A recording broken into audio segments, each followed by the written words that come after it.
You're gonna see like me go like, as soon as I see that red light, I'm gonna be like. Well, we've been recording this. Oh no! Okay. So well, you got that whole thing there. Yeah. Right. Thank you for Awesome. that. Okay. Cool. Yeah. I actually started it at the start of 2020. So lockdown and all that sort of stuff was really all that I knew when it comes to being a solo musician. Most of the gigs that I did were online.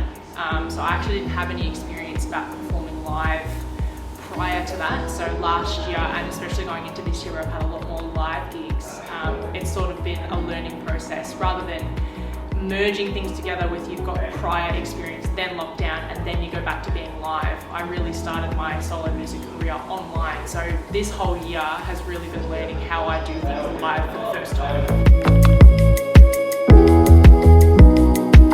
Obviously, I was involved with other stuff that required like pre-recording and stuff like that. So you get well rehearsed at talking to a camera, but actually being able to have a conversation with people when you're performing live or when you're doing it online, you're just talking and singing to a camera, and you don't know if anyone's listening, no one's responding to you unless they're commenting on, you know, if it's a Facebook Live. But being able to engage with people when you're live performing, it's so much better, and it actually for yourself as a performer, you're like, oh, people are actually enjoying what I bring, and you're telling people about the story behind a song or your experience or whatever, and you can actually see the eye contact and go, okay, good, like, and you learn your art as an entertainer. So not just performing a song, you bring the element of being a good entertainer, cracking some jokes, what works, what doesn't, and you kind of refine your art as you go, and then you become more of a polished performer.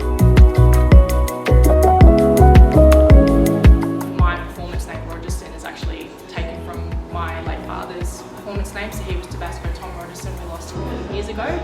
He was a big part of my musical journey. He was a musician himself, one of my biggest inspirations. And so part of what I do, a big part of what I do as a musician, is actually carrying on his legacy while creating one of my own. And so when I get opportunities to play, you know, there are songs that Dad used to do or that he wrote that I play. So I'm kind of keeping Dad alive in that sense, while also creating my own sound and letting people kind of be a part of that journey with me, which is really cool. So any sort of process or opportunity that I get to be a part of something like Ignite, or, you know, just to kick down the road, I just see everything as an opportunity to sort of just use what I've been given.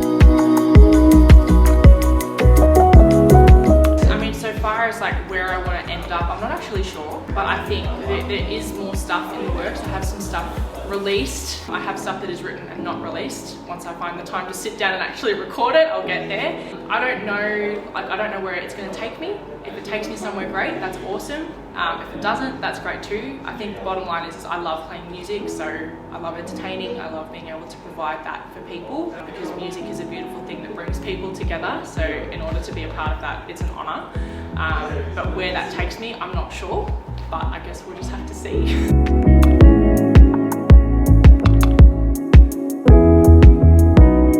You kind of get used to it, the daily grind, but then when you see someone coming up and you kind of bounce off one another, and for younger guys coming up and feeling like they're valued for what they have, they don't need to fit a certain mold. It's like, we're doing this for you, like, come in, show us what you've got, we're going to love that no matter what it is. But then for people who are involved, like yourselves, be like, that's great. You kind of leave feeling a little bit more inspired and more connected with your community. We're all from around the area, you know what I mean? But I've never met you guys before, but now it's like, oh, we're getting to know one another. And it's through music, which is great because we're all creative in some way, but it's that unifier. And now it's sort of like, yeah, cool. I feel like I'm a part of my community a little bit more invested, and I'm doing something, you know, it's really cool.